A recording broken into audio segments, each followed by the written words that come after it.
இறையேசுவின் அன்பு நெஞ்சங்களே, தவக்காலத்தின் 3ஆம் ஞாயிற்றுக்குள் நுழையும் நாம் இறை வார்த்தையின் ஒளியில் அழியா வாழ்வை பெற மனம் மாறுவோம். இன்னும் கருப்பொருளில் சிந்திக்க அழைக்கப்பட்டுள்ளோம்.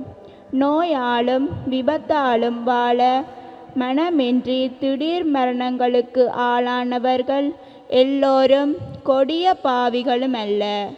உயிருடன் இருப்பவர்கள் மிகுந்த பரிசுத்தவான்களும் அல்ல என்று இயேசு கிறிஸ்து அறிவிக்கின்றார்.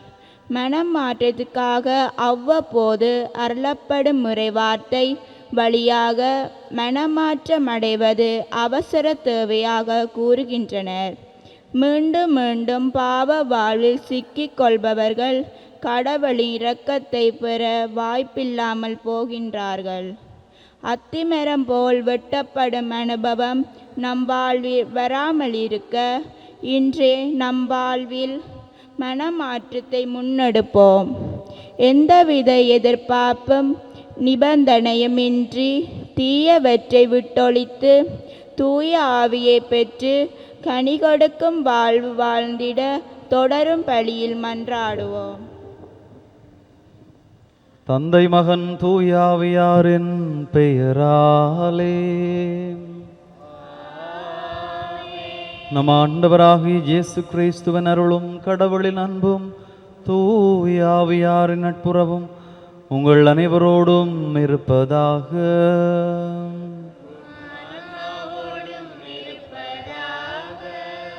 அன்பான சகோதரங்களே, தபசு காலத்தினுடைய 3வது வார திருப்பலிக்கு உங்கள் ஒவ்வொருவரையும் அன்போடு வரவேற்று நிற்கின்றேன். ஆண்டவர்களுக்கு கொடுக்கப்படுகின்ற இந்த காலங்களை நாங்கள் சரியான வகையிலே பயன்படுத்த இன்றைய நாள் அழைத்து நிற்கின்றது. மனமாறுதலுக்கான சந்தர்ப்பங்களை நாங்கள் பயன்படுத்துகின்ற பொழுதும் இறைவனுடைய ஆசீர்வாதம் கொடுக்கப்படும் என்பதையும் நாங்கள் பயன்படுத்த மறக்கின்ற பொழுது இறைவன் எங்களை தண்டித்து தன்னுடைய பாதையிலே திருத்துவார் என்பதையும் இன்றைய நாள் நற்செய்தியிலே நாங்கள் வாசிக்கிறோம். ஆகவே இறைவனுடைய அன்பான வழிநடத்தலோடு நாங்கள் இந்த தபசு காலத்திலே இறைவன் எங்களுக்கு கொடுக்கப்பட்ட மனமாற்றத்தின் காலத்தை பயன்படுத்தி எங்களுடைய வாழ்வை சரி செய்து கொள்ள இந்த திருப்பலி வழியாக நாங்கள் மன்றாடி சபித்துக் கொள்வோமாக. இந்த வாரம் முழுவதையும் ஆண்டவருக்கு ஒப்புக் கொடுப்போம். இந்த வாரத்திலே நாங்கள் செய்ய தீர்மானித்திருக்கின்றவைகள், எங்களுக்கு இருக்கின்றவைகள், எங்களுடைய குடும்பங்கள், எங்களுடைய தொழில்துறைகள் அனைத்தையும் ஆண்டவருடைய பாதத்திலே ஒப்பு கொடுத்தவர்களாக இறைவன் தாமே எங்களோடு கூட இருந்து எங்களை வழிநடத்த வேண்டும் என்று சொல்லி மன்றாடுவதோடு இந்த நாட்களிலே தங்களுடைய ஓயல் பரீட்சை எடுத்திருக்கின்ற எங்களுடைய பிள்ளைகளுக்காகவும் மன்றாடுவோம். தொடர்ச்சியாக இறைவனுடைய அருள் இந்த பிள்ளைகள் மேல் பொழியப்பட வேண்டும் என்று சொல்லி இந்த பலி வழியாக அவர்களுக்காகவும் மன்றாடி சபித்துக் கொள்வோமாக. சகோதர சகோதரிகளே, தூய மறை நிகழ்வுகளை கொண்டாட நாம் தகுதி பெறும் பொருட்டு நம் பாவங்களை ஏற்றுக்கொள்வோம். எல்லாம் வல்ல இறைவனிடமும் சகோதர சகோதரிகளே உங்களிடமும் நான் பாவி என்று ஏற்றுக்கொள்கின்றேன். ஏனெனில் என் சிந்தனையாலும் சொல்லாலும் செயலாலும் கடமையில் தவறியதாலும் பாவங்கள் பல செய்தேன். என் பாவமே, என் பெரும் பாவமே. ஆகையால் போதும் கன்னியான புனித மரியாவையும் வானதூதர் புனிதர் அனைவரையும் சகோதர சகோதரிகளை உங்களையும் நம்மறைவனாகிய ஆண்டவரிடம் எனக்காக வேண்டிக் கொள்ள மன்றாடுகின்றேன். எல்லாம் வல்ல இறைவன் நம்மை இரக்கம் வைத்து நம் பாவங்களை மன்னித்து நம்மை நிலை வாழ்வுக்கு அழைத்து செல்வாராக.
மன்றாடுவோமாக.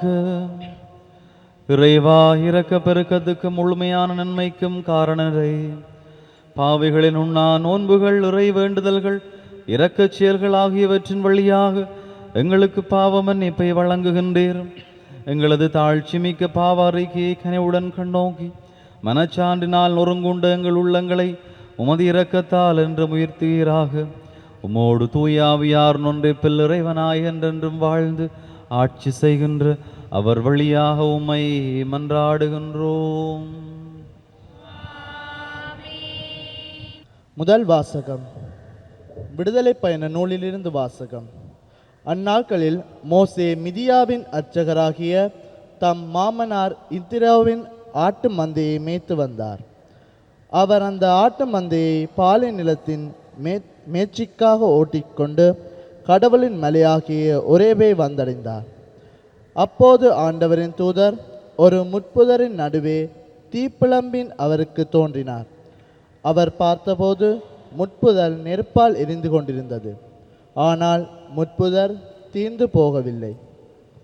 ஏன் முட்புதர் தீர்ந்து போகவில்லை? இந்த மாபெரும் காட்சியை பார்ப்பதற்காக நான் அப்பக்கமாக செல்வேன் என்று மோசே கூறிக்கொண்டார். அவ்வாறே பார்ப்பதற்காக அவர் அணுகி வருவதை ஆண்டவர் கண்டார். மோசே, மோசே என்று சொல்லி கடவுள் முட்புதரின் நடுவிலிருந்து அவரை அழைக்க, அவர் இதோ நான் என்றார். அவர் இங்கே அணுகி வராதே, உன் பாதணிகளில் இருந்து மிதியடிகளை அகற்றிவிடு, ஏனெனில் நீ நின்று கொண்டிருக்கிற இந்த இடம் புனிதமான நிலம் என்றார். மேலும் அவர், உங்கள் மூதாதையரின் கடவுள் ஆபிரகாமின் கடவுள், ஈசாக்கின் கடவுள், யாக்கோபின் கடவுள் நானே என்றுரைத்தார். மோசே கடவுளை உற்று நோக்க அஞ்சியதால் தம் முகத்தை மூடிக்கொண்டார். அப்போது ஆண்டவர் கூறியது, எகிப்தில் என் மக்கள் படும் துன்பத்தை என் கண்களால் கண்டேன். அடிமை வேலை வாங்கும் அதிகாரிகளை முன்னிட்டு அவர்கள் எழுப்பும் குரலையும் கேட்டேன். ஆம், அவர்களின் துயரங்களை நான் அறிவேன். எனவே எகிப்தியரின் பிடியிலிருந்து அவர்களை விடுவிக்கவும், அந்நாட்டிலிருந்து பாலும் தேனும் பொழியும் நல்ல பரதோர் நாட்டிற்கு அவர்களை நடத்தி செல்லவும் இறங்கி வந்துள்ளேன். மோசே கடவுளிடம், இதோ இஸ்ரேல் மக்களிடம் சென்று, உங்கள் மூதாதையரின் கடவுள் என்னை உங்களிடம் அனுப்பியுள்ளார் என்று நான் சொல்ல, அவர் பெயர் என்ன என்று அவர்கள் என்னை வினவினால் அவர்களுக்கு என்ன சொல்வேன் என்று கேட்டார். கடவுள் மோசேயை நோக்கி, இருக்கிறவராக இருக்கிறவர் நானே என்றார். மேலும் அவர், நீ இஸ்ரேல் மக்களிடம் இருக்கிறவர் நானே என்பவர் என்னை உங்களிடம் அனுப்பினார் என்று சொல் என்றார். கடவுள் மீண்டும் மோசேயை நோக்கி பின்வருமாறு கூறினார். நீ இஸ்ரேல் மக்களிடம், உங்கள் மூதாதையரின் கடவுளாகிய ஆண்டவர் ஆபிரகாமின் கடவுள், ஈசாக்கின் கடவுள், யாக்கோப்பின் கடவுள் என்னை உங்களிடம் அனுப்பியுள்ளார் என்று சொல். இதுவே என்றென்றும் என் பெயர். தலைமுறை தலைமுறையாக என் நினைவு சின்னமும் இதுவே. இது ஆண்டவர் வழங்கும் அருள்வாக்கு. இறைவனுக்கு நன்றி.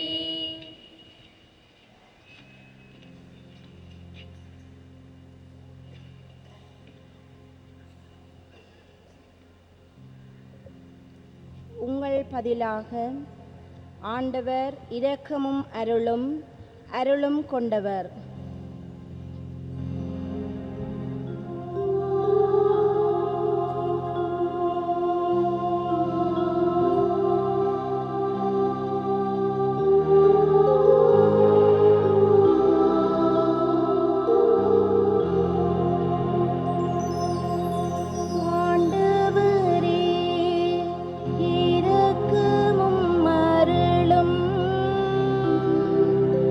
அருளும்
குற்றங்களை எல்லாம் மன்னிக்கின்றார். உன் நோய்களை எல்லாம் குணமாக்குகின்றார்.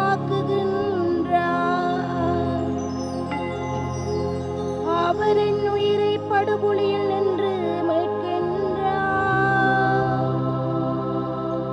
அவர் உனக்கு பேரன்பையும் இரக்கத்தையும் மணிமுடியாக சூட்டுகின்றார்.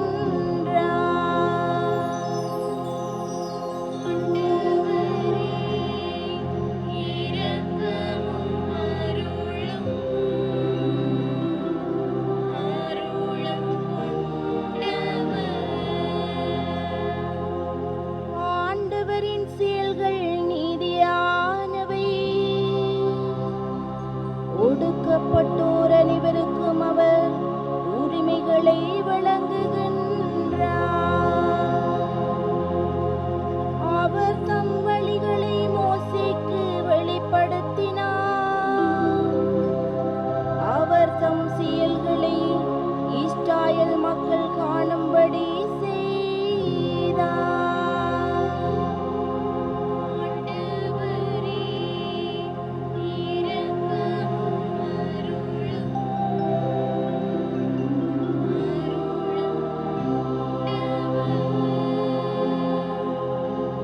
ஆண்டவர் இரக்கமும் அருளும் கொண்டவர், நீடிய பொறுமையும் பேரன்பும் உள்ளவர். அவர் தமக்கு அஞ்சுவோருக்கு காட்டும் பேரன்பு மண்ணினின்று விண்ணளவு போன்று உயர்ந்தது. மண்ணினின்று விண்ணளவு போன்று உயர்ந்தது.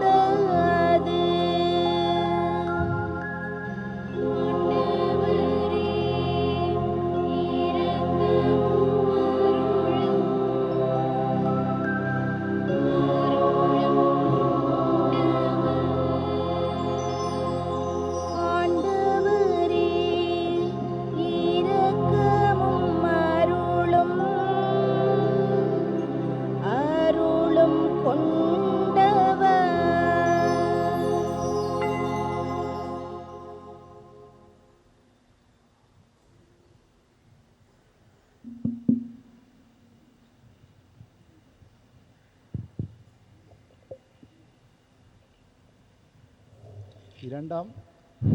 இரண்டாம் வாசகம். மோசையோடு மக்கள் பாலைவனத்தில் நடத்திய வாழ்க்கை நமக்கு அறிவு புகட்டும் படிப்பினையாக எழுதப்பட்டுள்ளது. திருத்தூதர் பவுல் கொரிந்தியருக்கு எழுதிய முதல் திருமுகத்திலிருந்து வாசகம். அதிகாரம் 10, திருவசனங்கள் 1 தொடக்கம் 6, 10 தொடக்கம் 12 ஆக. சகோதர சகோதரிகளே, நீங்கள் ஒன்றை அறிந்திருக்க வேண்டுமென விரும்புகின்றேன். நம் முன்னோர் அனைவரும் மேகத்தின் கீழ் வழிநடந்தனர். அவர்கள் அனைவரும் கடலை கடந்து சென்றனர். அவர்கள் அனைவரும் மோசையோடு இணைந்திருக்கும்படி மேகத்தாலும் கடலாலும் திருமுழுக்கு பெற்றார்கள். அவர்கள் அனைவரும் ஒரே ஆன்மீக உணவை உண்டனர். அவர்கள் அனைவரும் ஒரே ஆன்மீக பானத்தை பருகினர். தங்களை பின்தொடர்ந்து வந்த ஆன்மீக பாறையிலிருந்து அவர்கள் பருகினர். கிறிஸ்துவே அப்பாறை. அப்படியிருந்தும் அவர்களில் பெரும்பாலானோர் கடவுளுக்கு உகந்தவராய் இருக்கவில்லை. பாலைவனத்திலேயே அவர்கள் கொல்லப்பட்டார்கள். அவர்கள் தீயனவற்றில் ஆசை கொண்டு இருந்தது போல நாமும் இராதவாறு இவை நமக்கு ஒரு முன் அடையாளமாக நிகழ்ந்தன. அவர்களுள் சிலர் முணுமுணுத்தனர். இதனால் அவர்கள் அழிவு விளைவிக்கும் தூதரால் அழிக்கப்பட்டனர். அவர்களைப் போல நாமும் முணுமுணுக்க கூடாது. அவர்களுக்கு நிகழ்ந்த இவை அனைத்தும் மற்றவர்களுக்கு எச்சரிக்கையாக அமைகின்றன. இறுதி காலத்தில் வாழும் நமக்கு அவை அறிவுரையாக எழுதப்பட்டுள்ளன. எனவே நாம் நிலையாக நிற்பதற்காக நினைத்து கொண்டிருப்பவர்கள் விழுந்து விடாதபடி பார்த்து கொள்ளட்டும். இது ஆண்டவர் வழங்கும் அருள்வாக்கு. இறைவனுக்கு நன்றி.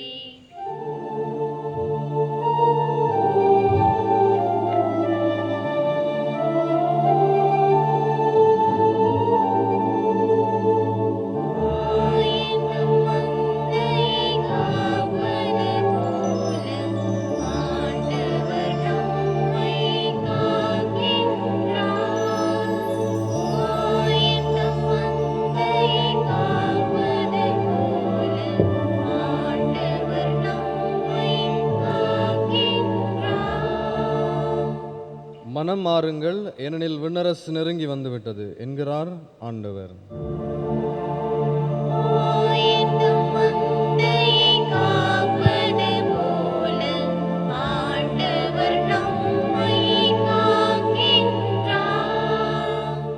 ஆண்டவர் உங்களோடு இருப்பாராக.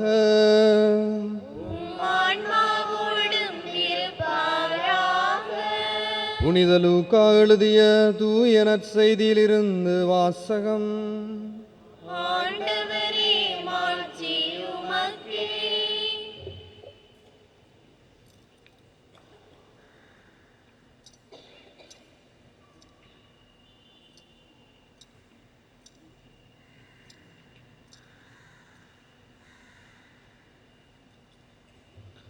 லூக்கா எழுதிய நற்செய்தி அதிகாரம் 13 திருவசனங்கள் 1 தொடக்கம் 9 முடிய. அக்காலத்தில் சிலர் இயேசுவிடம் வந்து பலி செலுத்தி கொண்டிருந்த கலிலேயரை பிலாத்து கொன்றான் என்ற செய்தியை அறிவித்தார்கள். அவர் அவர்களிடம் மறுமொழியாக, இக்கலிலேயருக்கு இவ்வாறு நிகழ்ந்ததால் இவர்கள் மற்றெல்லா கலிலேயரையும் விட பாவிகள் என நினைக்கிறீர்களா? அப்படியல்ல என உங்களுக்கு சொல்லுகிறேன். மனம் மாறாவிட்டால் நீங்கள் அனைவரும் அவ்வாறே அழிவீர்கள். சிலோவாமிலே கோபுரம் விழுந்து 18 பேரை கொன்றதே, அவர்கள் எருசலேமில் குடியிருந்த மற்ற எல்லாரையும் விட குற்றவாளிகள் என நினைக்கின்றீர்களா? அப்படியல்ல என உங்களுக்கு சொல்லுகிறேன். மனம் மாறாவிட்டால் நீங்கள் அனைவரும் அப்படியே அழிவீர்கள் என்றார். மேலும் இயேசு இந்த உவமையை கூறினார். ஒருவர் தம் திராட்சை தோட்டத்தில் அத்திமரம் ஒன்றை நட்டு வைத்தார். அவர் வந்து அதில் கனியை தேடிய போது அதையும் காணவில்லை. எனவே அவர் தோட்ட தொழிலாளரிடம், பாரும், 3 ஆண்டுகளாக இந்த அத்திமரத்தில் கனியை தேடி வருகிறேன், எதையும் காணவில்லை. ஆகவே இதை வெட்டிவிடும், இடத்தை ஏன் அடைத்து கொண்டிருக்க வேண்டும் என்றார். தொழிலாளர் மறுமொழியாக, ஐயா, இந்த ஆண்டும் இதை விட்டு வையும். நான் இதை சுற்றிலும் கொத்தி எரு போடுவேன். அடுத்த ஆண்டு கனி கொடுத்தால் சரி, இல்லையானால் இதை வெட்டிவிடலாம் என்று அவரிடம் கூறினார்.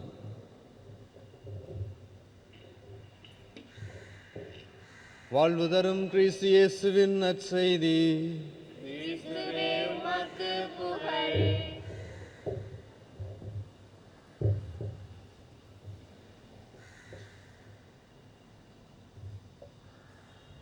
ஒரு முறை இங்கிலாந்து நாட்டிலே ஒரு குற்றவாளியானவன் 3 ஆண்டுகள் சிறையிலே இருக்கின்றான். 3 ஆண்டுகளின் பின்பு அவன் சிறைவாசம் முடித்ததும் தன்னுடைய குடும்பத்தோடு இணைந்து வாழ்வதற்காக தன்னுடைய சமுதாயத்துக்கு அவன் அனுப்பப்படுகிறான். அவனுடைய தண்டனை காலம் நிறைவுற்று அவன் தன்னுடைய குடும்பத்தோடு இணைந்து வாழும்படி அவர்கள் அனுப்பிவிடுகிறார்கள். அவ்வாறு அவன் தன்னுடைய குடும்பத்தோடு இணைந்து வாழுவதற்காக அங்கே வந்து அந்த குடும்பத்தினரை பார்த்த பொழுது, அந்த குடும்பத்தினர் அவன் சிறையில் இருந்தவன், பாவம் செய்தவன், குற்றமிழைத்தவன், சமுதாயத்தால் ஒதுக்கப்பட்டவன், இவன் தகுதியற்றவன் என்று சொல்லி அந்த குடும்பமும் அந்த சமுதாயமும் அவனை ஓரம் கட்டி ஒதுக்கி தள்ளி அவனை இணைத்து கொண்டு அவனோடு வாழ மறுத்து விடுகிறது. இப்படிப்பட்ட ஒரு நிலைமையிலே அவன் ஒரு குருவானவரிடம் போய் தன்னுடைய நிலையை சொல்லுகிறான். நான் 3 வருடங்கள் சிறையிலே இருந்தேன். இந்த 3 வருடங்களும் நான் செய்த குற்றத்தை உணர்ந்து பார்த்தேன். நான் எவ்வளவு தூரம் கடவுளுக்கும் மனிதருக்கும் எதிராக பாவம் செய்திருக்கிறேன். அதற்காக நான் இந்த 3 ஆண்டுகளும் தண்டனை பெற்று கொண்டிருக்கிறேன். நான் ஒரு பாவி, குற்றமிழைத்தவன் என்று சொல்லி இந்த 3 ஆண்டுகளும் நான் பல்வாறு உணர்வு மிக்கவனாக நான் என்னையே நான் ஆராய்ந்து பார்த்தேன். இவ்வாறு நான் என்னுடைய வாழ்விலே நான் மீட்படைந்தவனாக, என்னுடைய நிலை அறிந்தவனாக, என்னுடைய 3 வருட சிறை வாசத்தை முடித்து என்னுடைய குடும்பத்தோடு நான் இணைந்து கொள்கிற பொழுது என்னுடைய குடும்பமும் சமுதாயமும் என்னை ஏற்றுக்கொள்ளவில்லை என்று சொல்லி அந்த குருவானவரிடம் அவன் சொல்லியிருந்தான். இவ்வாறு அவன் சொன்ன பொழுது அந்த குருவானவர் அவரை பார்த்து, அன்புமிக்க சகோதரனே, நீ உன்னுடைய வாழ்விலே செய்த குற்றத்திற்காக இந்த 3 ஆண்டுகளும் நான் ஒரு பாவியாக இருக்கிறேன். என்னுடைய குற்றங்கள் ஆண்டவருக்கும் அயலவருக்கும் எதிராக இருக்கிறது என்று சொல்லி நீ உன்னுடைய குற்றங்களையே நீ ஏற்றுக்கொண்டிருக்கிறாய். ஆகவே எப்பொழுது உன்னுடைய குற்றங்களை நீ ஏற்றுக்கொண்டு நான் ஒரு பாவி என்று எண்ணிக்கொண்டாயோ அப்பொழுதே கடவுள் உன்னை மன்னித்து விட்டார். இந்த மனிதர்கள் மன்னிக்க வேண்டிய அவசியமில்லை என்று சொல்லி அவனை அமைதியுடன் நீ வாழ்வாயாக என்று சொல்லி வாழ்த்தி அனுப்பிவிடுகிறார். இயேசுவிலே பிரியமான சகோதரர்களே, இன்றைய நாளிலே நாங்கள் தவக்காலத்தின் 3ஆம் ஞாயிறு வாரத்துக்குள்ளே நாங்கள் பயணித்து கொண்டிருக்கிறோம். மாற்றத்திற்கு இன்னும் ஒரு வாய்ப்பு எங்களுக்கு கொடுக்கப்படுகிறது. இந்த தவக்காலம் அருளின் காலம் என்று நாங்கள் சொல்லுகிற பொழுது நாங்கள் மீண்டும் மீண்டுமாக நாங்கள் மாறிக்கொண்டிருக்க வேண்டும். நாங்கள் மீண்டும் மீண்டுமாக ஆண்டவரை நோக்கி நாங்கள் மாற்றமடைய வேண்டும். எங்களுடைய பாவ வாழ்விலிருந்து நாங்கள் மீண்டும் மீண்டும் நாங்கள் திரும்பி ஆண்டவரை நோக்கி ஓடுகின்றவர்களாக நாங்கள் மாற வேண்டும். இதுதான் எங்களுடைய மாற்றத்திற்கான அழைப்பாக ஆண்டவர் தருகின்ற அழகான அழைப்பாக இருக்கிறது. பிரியமான சகோதரர்களே, இன்றைய நாளிலே நாங்கள் வாசிக்கப்பட்ட இந்த நற்செய்தி பகுதியிலே நாங்கள் பார்க்கலாம், அந்த தோட்டத்தினுடைய உரிமையாளர் இந்த அத்தி மரத்தை வெட்டி விடலாம், இதில் எந்த கனியும் நான் காணவில்லை, இது பலன் கொடுப்பதில்லை என்று சொல்லி அந்த தோட்ட தொழிலாளரிடம் சொன்ன பொழுது அந்த தோட்ட தொழிலாளர் என்ன சொல்லுகிறார் என்று சொன்னால், இந்த 1 வருடம் இதை விட்டு விடலாம், நான் கொத்தி எரிப்போடுகிறேன், அடுத்த வருடம் கனி கொடுத்தால் பார்ப்போம், இல்லாவிட்டால் இதை வெட்டி விடுவோம் என்று சொல்லி 1 ஆண்டு இந்த மரத்திற்கு இரக்கம் காட்டும்படி அந்த தோட்ட தொழிலாளர் அந்த உரிமையாளரிடம் கேட்கிறார். பிரியமானவர்களே, அத்தி மரத்துக்கே கடவுள் 1 ஆண்டு இரக்கம் காட்டுகிறார் என்று சொன்னால் நாங்கள் அவருடைய பிள்ளைகளாக இருக்கிறோம். எவ்வளவு தூரம் கடவுள் எங்களுக்கு இரக்கம் உள்ளவராக இருக்கிறார். தான் சிலுவையிலே இருந்த அந்த துன்பத்தின் நிலையிலும் இவர்கள் அறியாமல் செய்கிறார்கள், இவர்களை மன்னியும் தகப்பனே என்று சொல்லி எங்களுக்காக வேண்டிய ஒரே ஒரு கடவுள் நம்முடைய ஆண்டவர் இயேசு கிறிஸ்து. ஆகவே இந்த கடவுள் எங்கள் ஒவ்வொருவருடைய பாவங்களையும் மன்னிக்கின்றவராக இருக்கிறார். எங்களுடைய குற்றங்களை அவர் காணாதவராக இருக்கின்றார். இவ்வாறு அவர் காணாதவராக இருக்கிற பொழுது நாங்கள் மீண்டும் மீண்டும் அவருக்கு எதிரானவராக நாங்கள் மாறுகிற பொழுது, பிரியமான சகோதரர்களே, நாங்கள் ஆண்டவருக்கு எதிராக வாழுகிறோம். நாங்கள் ஒரு நாள் ஆண்டவருக்கு எதிராக நாங்கள் வாழுகிற பொழுது நிலை வாழ்வை நாங்கள் உரிமையாக்காமல் போய்விடுவோம். பிரியமானவர்களே, பழைய ஏற்பாட்டிலே நாங்கள் பார்க்கிறோம், இஸ்ராயேல் மக்கள் ஆண்டவருடைய அந்த இரக்கத்தை பெற்றுக்கொள்ளுகிறார்கள். பாலைவனத்திலே பல வருடங்கள் அலைந்து திரிகிறார்கள். ஆண்டவரே ஆண்டவரே என்று சொல்லி தங்களை மீட்குமாறு அவர்கள் கூக்குரல் இடுகிறார்கள். கடவுளும் என்னுடைய மக்களின் குரலை நான் கேட்டுக்கொண்டேன் என்று சொல்லி அங்கே மோய்சன் வழியாக அந்த மக்களுக்கு விடுதலை கொடுக்கிறார். ஆனாலும் அந்த மக்கள் கடவுளுடைய குரலை கேட்காதவராக கடவுளுக்கு எதிரான பாவங்களை அவர்கள் செய்து வருகிறார்கள். இருந்தாலும் எங்களுடைய இரக்கமுடைய கடவுள் அந்த மக்களை மன்னித்து பாலும் தேனும் பொழியும் கானான் தேசத்திற்கு அந்த மக்களை அனுப்பி வைக்கிறார். பிரியமானவர்களே, தாவீது 2 விதமான பாவங்கள் செய்தான் என்று சொல்லி விவிலியம் சொல்லுகிறது. ஒன்று, அவன் விபச்சாரம் செய்தான், இன்னொன்று கொலை செய்தான். நாத்தானுடைய இறை வாக்கின் அடிப்படையிலே நீ ஒரு பாவி என்று அவன் இறைவாக்குரைத்த பொழுது மனம் நொந்து அழுது தான் பாவி என்று ஏற்றுக்கொண்டான் என்று இறைவார்த்தை சொல்லுகிறது. ஆகவே இந்த வேளையிலே எப்பொழுது தாவீது தான் ஒரு பாவி என்று ஏற்றுக்கொண்டானோ அப்பொழுது கடவுளுடைய இரக்கத்தை மேலும் மேலுமாக பெற்றுக்கொள்ளுகிறான். நாங்கள் பார்க்கிறோம், புதிய ஏற்பாட்டிலே பேதுருவானுடைய வாழ்க்கையை பார்க்கிற பொழுது 3 முறை பேதுருவானவர் ஆண்டவரை மறுதலிக்கிறார். ஆனாலும் அந்த 3வது முறை அவர் மறுதலித்த பிற்பாடு மனம் நொந்து அழுதார். கடவுளையே நான் மறுதலித்தேன் என்று சொல்லி மனமுடைந்து அழுதார் என்று சொல்லி இறை வார்த்தையிலே நாங்கள் வாசிக்கிறோம். அந்த மனமுடைதல் ஆண்டவருடைய இரக்கத்தை பேதுருவானவர் பெற்றுக்கொண்டார். அந்த மனமுடைதலில் திருச்சபையினுடைய தலைவராக அவர் தேர்ந்தெடுக்கப்பட்டார். பிரியமானவர்களே, நாங்கள் பாவிகள் தான். நாங்கள் மனிதர்களாக பிறந்திருக்கிறோம் என்று சொன்னால் நாங்கள் பாவிகள். ஆண்டவருடைய இரக்கத்திலே நாங்கள் வாழுகின்றவர்கள். எங்களுடைய நம்பிக்கை பெரிதாக இருக்கலாம், ஆனால் நாங்கள் அனைவரும் ஆண்டவருடைய இரக்கத்திலே வாழ்ந்து கொண்டிருக்கிறோம். ஆகவே இந்த இரக்கத்திலே வாழ்ந்து கொண்டிருக்கிற நாங்கள் அனைவரும் ஆண்டவரை நோக்கி நாங்கள் ஓடுகின்றவராக இருக்க வேண்டும். ஆண்டவருடைய இரக்கத்தை நாங்கள் பெற்றுக்கொண்டு ஆண்டவருக்கு எதிரானவராக நாங்கள் மாற முடியாது. மிகவும் சிறப்பாக இந்த அருளின் காலம் எங்களுக்கு தரப்பட்டிருக்கிறது. பிரியமானவர்களே, இந்த அருளின் காலத்திலே ஆண்டவர் சொல்லுகிறார், இனிமேல் நீ பாவம் செய்யாதே, உன்னுடைய பாவங்கள் மன்னிக்கப்பட்டன என்று சொல்லி ஆண்டவர் கூறுகிற பொழுது நாங்கள் அதற்கு செவிமடுக்காதவர்களாக இருக்கிற பொழுது நாங்கள் சபிக்கப்பட்ட மக்களாக இருக்கின்றோம். நாங்கள் பரிசேயர் கூட்டங்களாக நாங்கள் வாழாது ஆண்டவருக்குரிய மக்களாக, ஆண்டவருடைய வார்த்தையை கேட்டு அதன்படி வாழுகின்றவர்களாக நாங்கள் வாழுகின்ற பொழுதுதான் உண்மையான இறை விழுமியங்களை நாங்கள் கொண்டு வாழுகின்ற திருமுழுகு பெற்ற நல்ல கிறிஸ்தவர்களாக எங்களுடைய வாழ்க்கையிலே நாங்கள் தொடர்ந்தும் ஆண்டவருடைய இரக்கத்திலே நாங்கள் வாழ முடியும். பிரியமானவர்களே, கடவுள் எங்கள் மட்டில் பொறுமையோடு இருக்கிறார் என்று சொல்லி திருப்பாடல் சொல்லுகிறது. கடவுள் எங்கள் மட்டில் பொறுமையோடு இருக்கிறார். நாங்கள் இந்த காலத்திலே பல பாவங்களுக்கு அதிபதியாக நாங்கள் வாழ்ந்து கொண்டிருக்கிறோம். எங்களுடைய பாவங்கள் எங்களை மட்டுமல்ல, எங்களை சூழ்ந்திருக்கிறவர்களையும் பல நிலைகளிலே பாதிப்புக்கு உட்படுத்தி கொண்டிருக்கிறது. அவ்வாறு அல்லாமல் நாங்கள் பாவிகள் என்று ஏற்றுக்கொள்ள வேண்டும். ஒரு முறை ஒரு பங்கு தந்தை மறையுரை ஆற்றி கொண்டிருக்கிற பொழுது அங்கே ஒரு இளைஞன் அந்த பங்கு தந்தையை பார்த்து சிரித்து கொண்டிருந்தானாம். அவ்வாறு சிரித்து கொண்டிருந்த பொழுது அந்த பங்கு தந்தையும் அந்த மறையுரை பிற்பாடு, திருப்பலியின் பிற்பாடு அந்த இளைஞனை அணுகி, நான் மறையுரை ஆற்றி கொண்டிருக்கிற பொழுது ஏன் சிரித்து கொண்டிருந்தா என்று சொல்லி அவனிடம் கேட்ட பொழுது அந்த இளைஞன் சொல்லியிருந்தான், நீங்கள் மறையுரை ஆற்றி கொண்டிருக்கிற பொழுது ஒரு வசனம் சொல்லியிருந்தீர்கள். அந்த வசனம் என்னவென்று சொன்னால், இந்த பங்கு மக்கள் அனைவரும் நரக வேதனைக்கு உட்படுத்தப்பட இருக்கின்றவர்கள் என்று சொல்லி நீங்கள் இந்த உங்களோட மறையுரையிலே நீங்கள் சொல்லியிருந்தீங்கள் என்று சொல்லியிருந்தானா. அதைத்தான் நான் அந்த வசனத்தை பார்த்து நான் சிரித்து கொண்டிருந்தேன் என்று சொல்லியிருந்தானா. ஏனவாறு அந்த வசனத்துக்கு சிரித்து கொண்டிருந்தா என்று அந்த பங்கு தந்தை அவனிடம் கேட்ட பொழுது அந்த இளைஞன் சொன்னானாம், நான் இந்த பங்கை சேர்ந்தவன் அல்ல, ஆகினாலே நான் சிரித்து கொண்டிருந்தேன் என்றால் நீங்கள் சொன்ன வசனம் இந்த பங்கில் இருக்கிறவர்களுக்கு மட்டும்தான் அமைந்து என்று சொல்லி சொன்னானாம். இயேசுவிலே பிரியமானவர்களே, இன்றைய எங்களுடைய நிலையும் இதுதான் இருக்கின்றது. நாங்கள் எங்களுடைய பாவங்களை, எங்களுடைய குறை குற்றங்களை, எங்களுடைய பலவீனங்களை ஏற்க மறுத்து கொண்டிருக்கிறோம். நாங்கள் பாவிகள் என்று சொல்ல நாங்கள் விருப்பமில்லாதவர்களாக இருக்கிறோம். ஆனால் நாங்கள் பாவிகளாக இருக்கிறோம். அவ்வாறு இல்லாமல் எப்பொழுது நாங்கள் பாவிகள் என்று ஆண்டவருக்கு முன்னாலே நாங்கள் ஏற்றுக்கொள்கிறோமோ அப்பொழுது ஆண்டவர் எங்களை மகிழ்ச்சியோடு ஏற்றுக்கொள்வார்.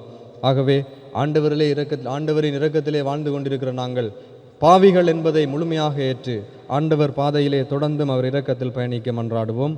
ஆமென்.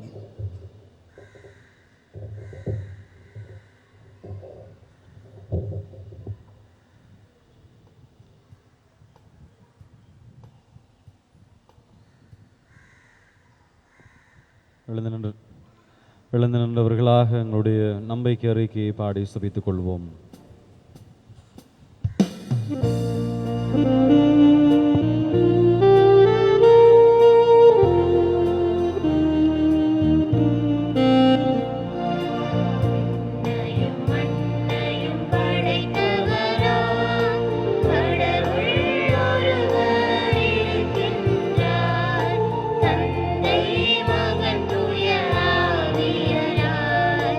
ஒன்றாய் வாழ்வரை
எங்களுடைய தேவைகள் மன்றாட்டுகளை எடுத்துச் சொல்லி சபித்துக் கொள்ளுவோம்.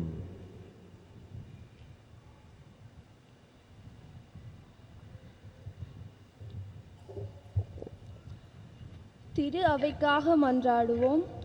இரக்கம் நிறைந்த இறைவா, உமது அழைப்பை ஏற்று வாழும் திரு அவையின் பணியாளர்களுக்காக உம்மிடம் வருகின்றோம்.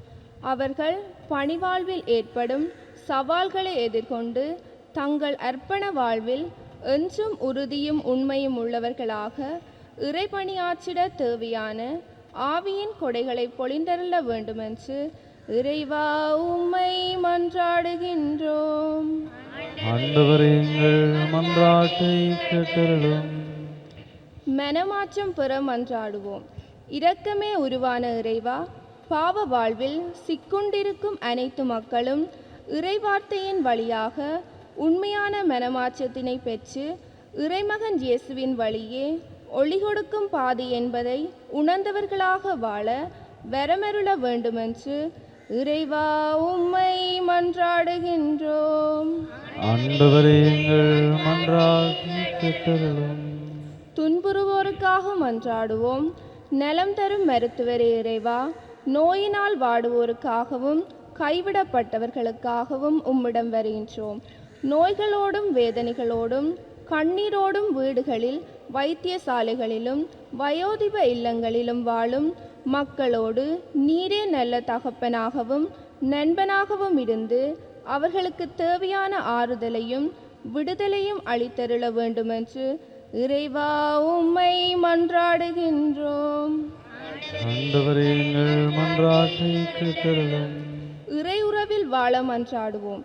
அன்பு தந்தையே இறைவா, நாங்கள் தீயனவற்றில் மகிழ்ந்திடாமல் இயேசுவோடு இணைந்திருக்க ஒரே வழியான எம் பாவங்களை உணர்ந்து மனதுருகி ஒப்புரவு எனும் அருட்சாதனத்தை பெற்று கிறிஸ்து இயேசுவோடு இன்புற்று வாழ வரமருள வேண்டுமென்று இறைவா உம்மை மன்றாடுகின்றோம். ஆண்டவரே, எங்கள் மன்றாட்டை கேட்டருளும். எங்களுடைய தனிப்பட்ட தேவைகளுக்காகவும் அமைதியாக மன்றாடுவோம்.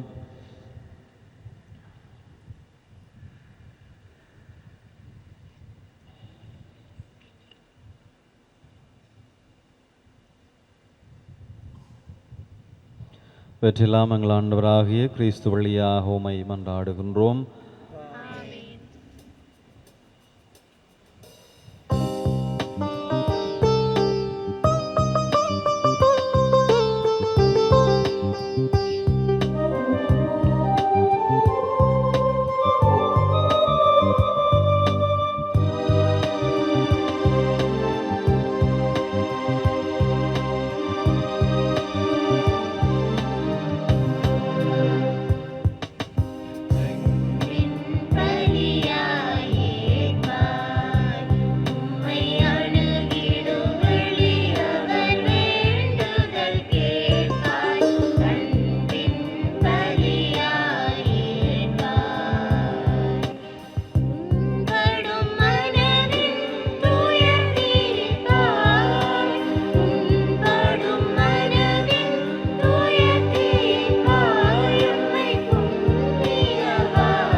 சகோதர சகோதரிகளே, என்னுடையதும் உங்களுடையதுமான இப்பலி எல்லாம் வல்ல தந்தையாகிய இறைவனுக்கு ஏற்றதாகும்படி மன்றாடுங்கள்.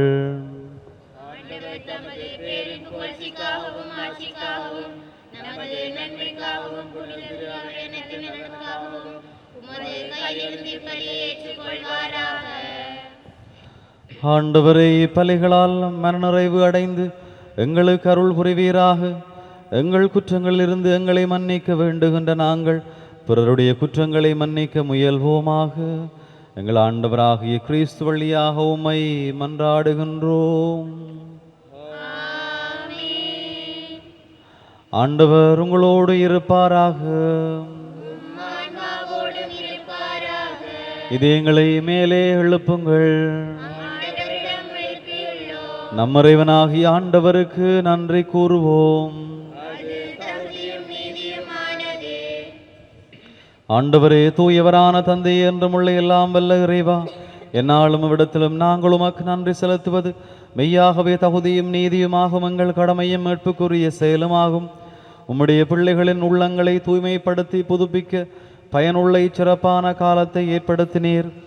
அதனால் நாங்கள் மட்டுமேறிய பற்றுதல்களிலிருந்து விடுதலை பெற்று நிலையற்றவற்றில் மனதை ஈடுபடுத்தாது நிலையானவற்றில் மென்மேலும் மனதை செலுத்துமாறு எங்களை தூண்டுகின்ற காலம் இதுவே. ஆகவே புனிதர் வானதூதர் அனைவரோடும் சேர்ந்து நாங்கள் உம்மை புகழ்ந்தேத்தி முடிவின்றி சொல்வதாவது: தூயவர் தூயவர் தூயவர், வான்படைகளின் கடவுளாம் ஆண்டவர், விண்ணகமும் மண்ணகமும் ஆட்சியால் நிறைந்துள்ளன. உன்னதங்களிலே ஓசானா. ஆண்டவர் பேரால் வருகிறவர் ஆசி பெற்றவர். உன்னதங்களிலே ஓசானா. ஆண்டவரே, நீர் மெய்யாகவே தூயவர், தூய்மை அனைத்துக்கும் ஊற்று. ஆகவே உம்முடைய ஆவியை பொழிந்தி காணிக்கைகளை தூய்மைப்படுத்த உம்மை வேண்டுகின்றோம்.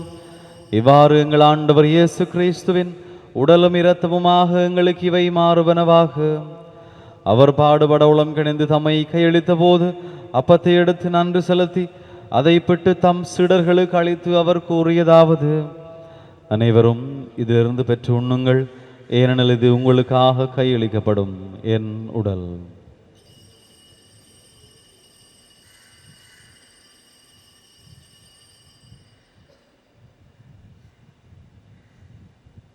அவ்வண்ணமே இரவு விருந்து அருந்தியவன் கிண்ணத்தையும் எடுத்து மீண்டும் உமக்கு நன்றி கூறி தம் சீடர்களுக்கு அளித்து அவர் கூறியதாவது: அனைவரும் இதிலிருந்து பெற்று பருகுங்கள், ஏனெனில் இது புதிய நிலையான உடன்படிக்கைக்குரிய என் இரத்தத்தின் கிண்ணம். இது பாவ மன்னிப்புக்கென்று உங்களுக்காகவும் பலருக்காகவும் சிந்தப்படும். இதை என் நினைவாக செய்யுங்கள்.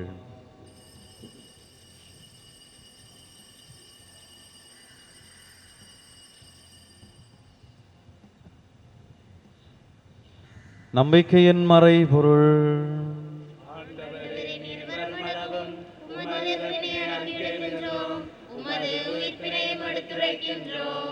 ஆகவே ஆண்டவரே, நாங்கள் கிறிஸ்துவின் இறப்பினையும் உயிர்ப்பினையும் நினைவு கூர்ந்து வாழ்வதரும் அப்பத்தையும் மீட்பளிக்கும் கிண்ணத்தையும் ஒப்புக் கொடுக்கின்றோம்.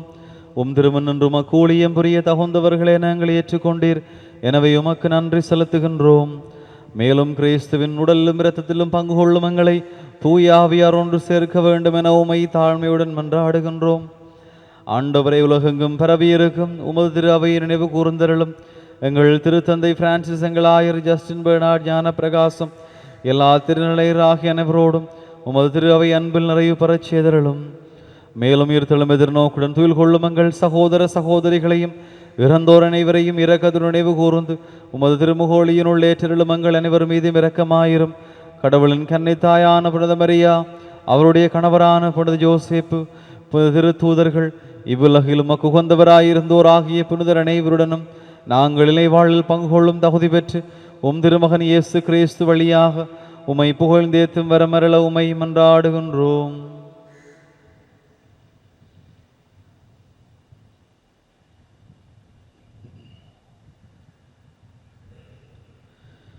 இவர் வழியாக இவரோடு இவரில்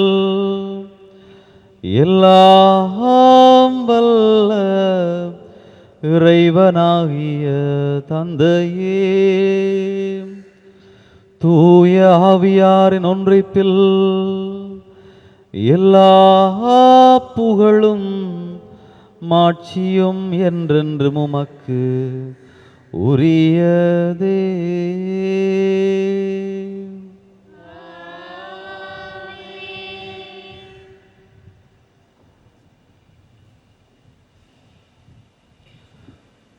மீட்பரின் கட்டளையால் கற்பிக்கப்பட்டு இறைபடுப்பினையால் பயிற்சி பெற்று நாம் துணிந்து சொல்வோம். விண்ணுலகில் இருக்கிற எங்கள் தந்தையே, உமது பெயர் தூயதென போற்றப் பெறுக. உமது ஆட்சி வருக. உமது திருவிழம் உலகில் நிறைவேறுவது போல மண்ணுலகிலும் நிறைவேறுக. எங்கள் அன்றாட உணவை இன்று எங்களுக்கு தாரும். எங்களுக்கு எதிராக குற்றம் செய்தோரை நாங்கள் மன்னிப்பது போல எங்கள் குற்றங்களை மன்னியும். எங்களை சோதனைக்கு உட்படுத்தாதையும் தீமையிலிருந்து எங்களை விடுவித்தருளும். ஆண்டவரே, தீமை அனைத்திலிருந்தும் எங்களை விடுவித்து எங்கள் வாழ்நாளில் அமைதியை கனிவுடன் நிரளவும் மன்றாடுகின்றோம். உமது இரக்கத்தின் உதவியால் நாங்கள் பாவத்திலிருந்து எப்போதும் விடுதலை பெற்று யாதொரு கலக்கும் என்று இலமாயிருப்போமாக. நாங்கள் எதிர்நோக்கி இருக்கும் பேரன்பத்துக்காகவும் மீட்பராக இயேசு கிறிஸ்துவின் வருகைக்காகவும் காத்திருக்கின்றோம். ஏனெனில் ஆட்சியும் வல்லமையும் ஆட்சியும் என்றென்றும் உமதே. ஆண்டவரே இயேசு கிறிஸ்துவை அமைதியை உங்களுக்கு விட்டு செல்கின்றேன், என் அமைதியை உங்களுக்கு அளிக்கின்றேன் என்றும் திரு தூதர்களுக்கு மொழிந்தீரே. எங்கள் பாவங்களை பாராமல் உமது திரு அவையின் நம்பிக்கையை கண்ணோக்கி உமது திருவிழத்துக்கு ஏற்பதற்கு அமைதியையும் ஒற்றுமையையும் அளித்தருள்வீராக. என்றென்றும் வாழ்ந்து ஆட்சி செய்கின்றவர் நீரே. ஆண்டவருடைய அமைதி உங்களோடு என்றும் இருப்பதாக. ஆன்மாவோடும் இருப்பதாக. ஒருவருக்கொருவர் அமைதியை பகிர்ந்து கொள்ளுவோம்.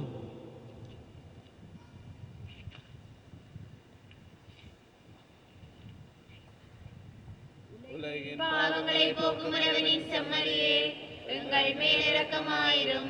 உலகின் பாவங்களை போக்கும் இறைவனின் செம்மறியே, எங்கள் மேல் இரக்கமாயிரும். உலகின் பாவங்களை போக்கும் இறைவனின் செம்மறியே, எங்களுக்கு அமைதியை அளித்தருளும்.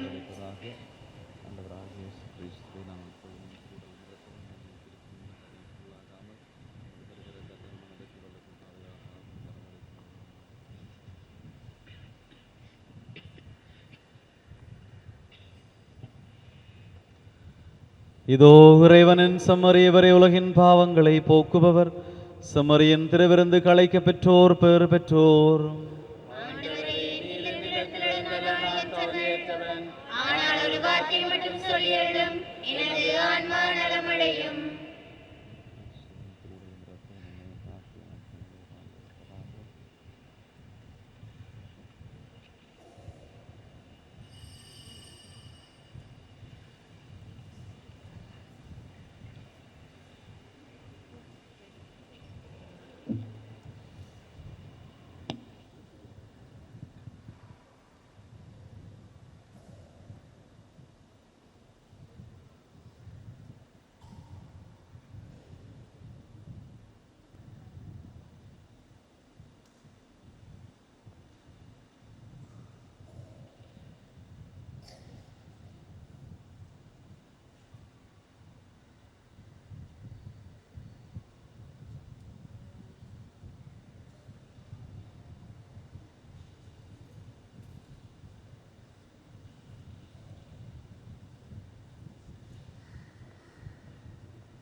கொடுக்கும் தண்ணீரை குடிப்பவர் நிலைவாழ்வு அடைய அவருக்குள் பொங்கும் நீரூற்று எழும் என்கிறார் ஆண்டவர். நன்றி கூறி மன்றாடுவோமாக. ஆண்டவரே, விண்ணகத்திலுள்ள மறைபொருளின் அச்சாரத்தையும் இவ்வுலகில் ஏற்கனவே விண்ணக உணவால் வளமையும் பெற்றுள்ள நாங்கள் உம்மை பணிவுடன் வேண்டுகின்றோம். அதனால் மறைபொருளாக எங்களில் திகழ்வது செயலளவிலும் நிறைவு பெறுவதாக எங்கள் ஆண்டவராகிய கிறிஸ்து வழியாக உம்மை மன்றாடுகின்றோம். ஆண்டவர் உங்களோடு இருப்பாராக.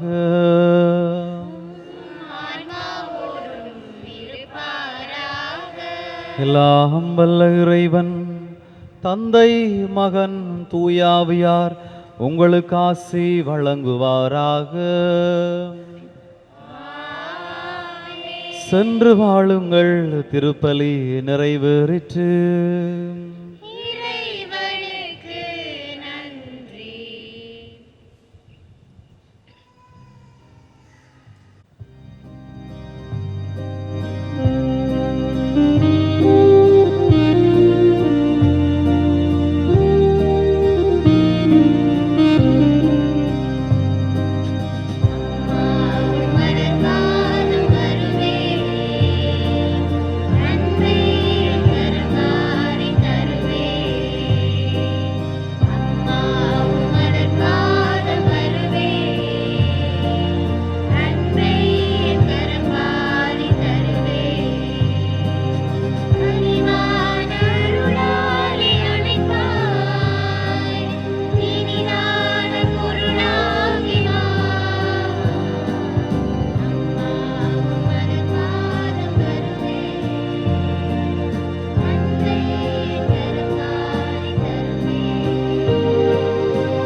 ஹோலி மேரியில் புத்தம்புது நிகழ்ச்சிகளை உடனுக்குடன் பார்த்து மகிழ எமது ஃபேஸ்புக் மற்றும் யூடியூப் பக்கத்தை லைக் செய்யுங்கள்.